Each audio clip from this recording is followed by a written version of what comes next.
Magandang araw po sa inyong lahat mga kababayan at welcome back dito po sa ating munting channel Pinas News Review, kung saan re-reviewin po natin ang mga mahalagang balita dito sa Pilipinas.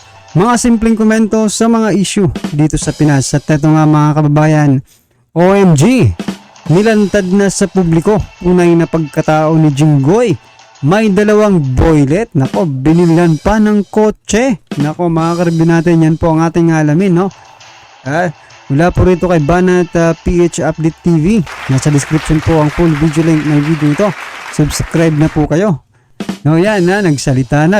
Rumesback na naman po itong si Ma'am Maharlika dito kay Senator Jinggoy Estrada, no, sa pambubuli diyan sa Senado kay Morales. Nako, matindi po ang resback kasi ito po ay berde daw ang dugo ni Senator Jinggoy Estrada. Nako, ito mga kababayan, pero bago natin simulan to, kung bago ka pa lang at di pa po nakapag-subscribe sa ating munting channel, please don't forget to subscribe at i-click na rin po ang bell notification para updated po kayo sa lahat ng ina-uploads nating reaction video.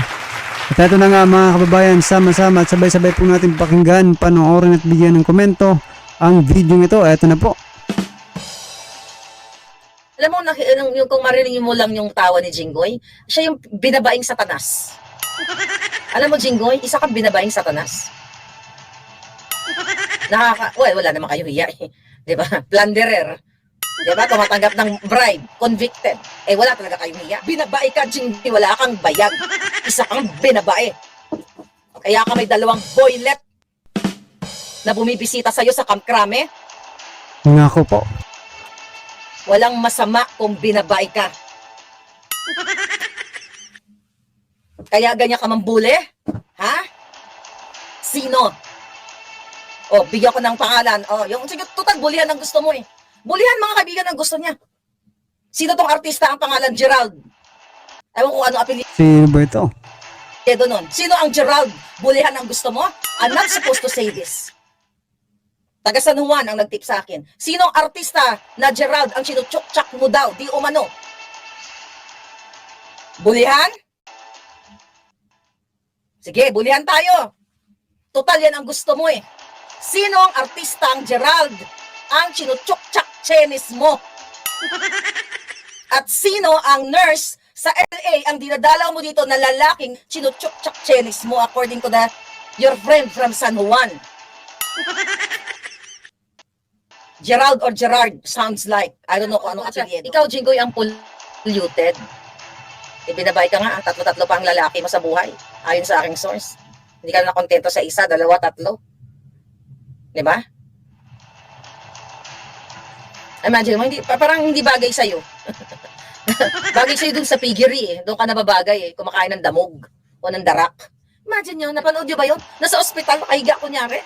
Sa Pilipinas, kung yung doktor nga na nag-exam kay Kuting sa 2 minute, mahigit 2 minuto niyang pulburon test eh. Taga St. Luke's pa eh. Hindi mo rin na cross-exam, Senator Bato. Hindi rin cross-exam ni Jinggoy. Pinauwi na eh. Obvious na nagsisinungaling. How much more yung doktor ni Kumar? Dapat tinanong. So, totoo po yan, no, mga kababayan. Pag hindi po talaga panig, no, kaya Morales, wala na po. Konting tanungan lang. Like for example, kayo Choa, mga karibin natin, di ba? Kinumusta lang ni Senator Bato eh. Parang kinumusta lang. Mga kababayan, yung ibang mga senador, hindi na nagtanong. Pinauwi na agad. Di ba? Oh, bakit ganoon mga kababayan? Dapat marami pang tanungan yan eh. Ha? Marami pa sanang tanungan. Bakit hindi nyo Bakit hindi nyo tinis din yung mga credibility nila? Diba, total, mahilig naman kayo sa credibility na yan. Ha? O, Senator Jinggoy, dun sa mga doktor, bakit hindi mo biniraha? Diba? Kasi mahilig ka naman sa credibility. Malay mo, may matuklasan ka sa mga doktor, diba?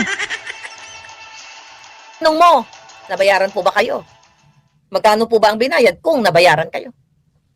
Ano yung all set up? Do you think we're stupid? Na nakahiga, na ganun-ganun. Ay, meron pong, hindi po pinayagan ng doktor, pero willing po mag-testify si Kumar with a matching kumot-kumot na nakaganon-ganon-ganon pang kumot. Though, ay nako. Yes, Mickey Jam. Yeah. Hindi kana, kakana-kana. Dapat yun niya yung symptoms ni Kumar. You know what? It's all about dramatization. Well, sabi ko nga, hotel yung hospital, sabi ni Luisa. Actually, nakikinig lang ako kasi nasa dinner ako kanina. Hindi nga ako makafocus sa dinner. Naka-headset ako ng bongga-bongga, nakausap ako ng waitress. Oo lang ako ng, sige, ilagay mo dyan, ganun, anong orders. Yan. Hindi ako makafocus kasi nga, nakikinig ako, mas nakafocus ako sa pinagsasabi nila. Pero parang narinig ko yung mga tawa-tawa ni Jinggoy na parang tawa ng Jejemon. Drama Kumar, sabi ni Marilyn. Bato, lone better. Ayan, Senator Bato, nagagalit sa yung taong bayan, lone better ka daw ba? Patawag mo si Lisa. Wala, 'di ba? No one is above the law. Bakit si Lisa na mastermind sa paggugurgur dapat o pag-aareglo na narinig sa CCTV? Bakit siya exempted? At wala ba kayong mga puso? Tignan mo tang ilang Jinggoy na binabaing ito. Wala siyang pakialam na may death threat si Morales. Ibig sabihin, siya ay Jejemonyo. Jemonyo lang po ang pwedeng maganyan. Na walang pakialam sa kapwa Pilipino na yung buhay parang ganito yan, oh. Na kunyari ikaw ay agaw buhay, humihingi ka ng tulong sa kay Jinggoy. Na sir, tulungan niyo po ako. Ganun pa baga, gutay-gutay ka na. Diba? Tagtad ka na ng bala or something. Bala ka sa buhay mo. Yan ang classic example na walang puso. Si Morales nasa bingid ng kamatayan dahil sa kay Bangag. Si Marcos Jr. lang ang pwedeng magpagurgur dyan at saka si Lisa. Pero wala kayong pakialam. Kasama ka ng Senator Bato. Binigyan mo ba ng proteksyon si Morales? Nag-effort ba kayo na i-facilitate ang pagbigay ng proteksyon sa kanya? Wala. So, ibig sabihin, you're not for the people. You're for the money, for the position, for the power. Meron ba magkukulam dito? So yan na nga mga kababayan, gaya nga po nung sabi ko nung mga last vlog natin, mga karibin natin na paano na lang, di ba? Paano na lang kung in the future may mga gusto pang tumistigo, no? Maging witness.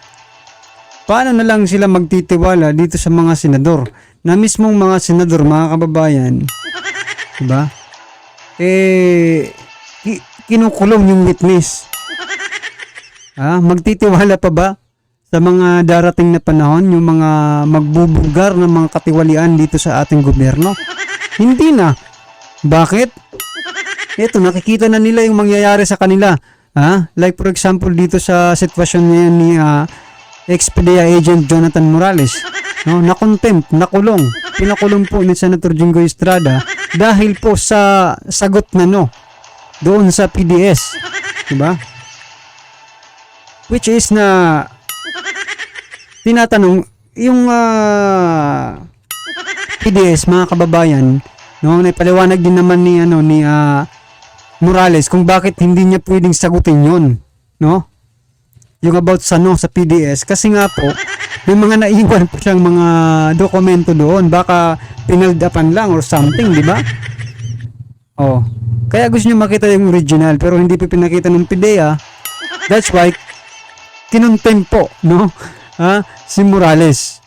So yan mga kababayan, kung ikaw ngayon, yung gusto mo talagang mayroon kang gustong isiwalat, no? About sa katiwalian ng gobyerno, mag-aalinlangan ka na lumapit po sa mga ito. Kasi mismong witness nila.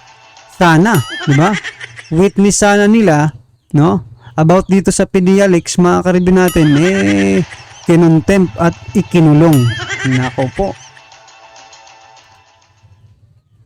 Pwede ba ipamana nyo sa akin yung kulam nyo? Black magic? I'm serious. Kung epektibo lang, lulunukin ko lahat ng bato. Mga bato balani. Tama ba yon? Walang kwenta. Mga kabalangga. Sobrang hindi ako makipagplastikan sa inyo, no. Gigil ako. Kung pwede ko lunukin sila ng buo. Sabi ko nga, kung may mangkukulam dito, ipalunok sa akin ng bato. At i-ano ko ng bongga-bongga sa Senate, I will do it. I'm serious. Kahit napalit ng buhay ko, bigyan niyo ako ng power. Isang bato lang, lunukin ko silang lahat. Isang bato lang, tapos malilipol ko silang lahat. Kahit kapalit ng buhay ko, I will do it for you. Hindi ka pa manggigigil? Sa ginagawa ng gobyernong ito, sa ginagawa ng mga senador na ito, ang daming mga general na mga matitino na pinapahirapan ni Bangag. Ang daming naka-floating dahil hindi sumusunod kay Lisa Marcos sa kung anong kasamaan na iutos niya. Kayong mga general, kung meron lang akong bato, ililigtas ko na, ako na magliligtas sa inyo lahat, lilipulin ko lahat ng mga to. Kahit yung magic wand lang na effect na may power, lilipulin ko silang lahat para matapos na ang panggigipit, lahat ng pagpapahirap sa inyo. At least kung malipol ko na sila, pwede na ako matulog. O enjoy nyo na yung buhay sa mundong natitira. At least yung mission ko, nagawa ko na. Hindi nyo ba nakikita yan?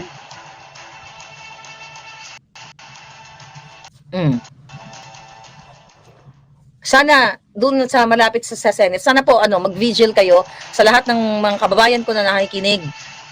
Ipakita natin yung support kay Mr. Morales, kay Agent Morales dyan sa Senate.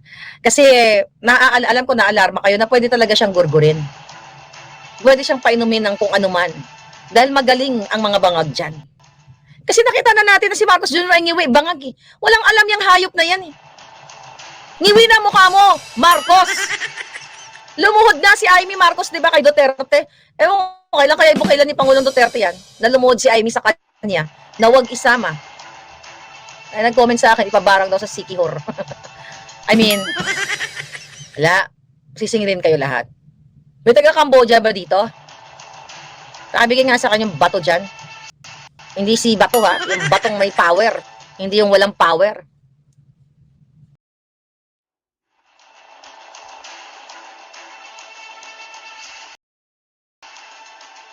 So yan mga karibdi natin, mga kababayan, no? Talagang tagilid na po talaga ngayon si Morales, ha. Eto, opinion ko lang kasi nagbago na po ang liderato. No, kumbaga kung noon medyo protektado ka pa, no? Ngayon wala, napakulong nga si Morales ng hindi pa sila nasa posisyon ng mga, di ba, mga mataas diyan sa Senado. Ngayon pa kaya na sila na hawak na nila ang Senado. Nagkunwari pa po si no? Ito, opinion lang ito, mga karibin natin. Chis Escudero, mga kababayan, na walang kinalaman ng Malacanang sa nila dyan, no? Hindi po to. Hindi daw, hindi yan, eto, yun essence na lang po, no? Hindi planado, hindi plinano. Walang nagkumpas na sila na ni Jinggoy Estrada ang maghari dyan sa Senado. Nako, marami ngang ngayon, no, na naiinis. Kasi sa karami-rami daw ng mga senador, yung convicted pa talaga, yung naging top 2, na pinakamataas na posisyon dyan sa Senado. Senator Jinggoy Estrada, delikadesa naman. Marami pong may mas patas, di ba? Kasi pag sinabi mong convicted ka ng bribery, talagang hindi ka bupatas, di ba? Tama po ba, mga kababayan? Walang yan. May nag-comment nga, sabi na wala, puro na kasinungalingan itong maririnig siguro natin. Mula ngayon, nako, hanggat hindi nagbabago ang liderato. Kauupo lang, gusto niya na agad magbago. Kauupo lang po ng bagong liderato ng ating Senado, gusto niya na agad palitan. Ano ba kayo? Tingnan muna natin kung anong mangyayari dito, no? Sana nga magtagumpay, no? Itong wag naman sana sila magtagumpay dito sa pangdidiin, no? Kaya Morales, baka tuluyan na nilang ikulong itong si Morales, nako po. Magwawala po ang taong bayan. Well, anyway, mga karibin natin, ano naman po ang inyong reaksyon, komento at kritisismo patungkol po sa video ito? I-comment lang po sa baba para at isa lang po ng ating mga kababayan ng inyong pong opinion patungkol po sa video ito, right? Kung bago ka pa lang at di pa po nakapag-subscribe sa ating munting channel, please don't forget to subscribe. At i-click na rin po ang bell notification para updated po kayo sa lahat ng ina-uploads nating reaction video. Yan mga kababayan, maraming salamat po.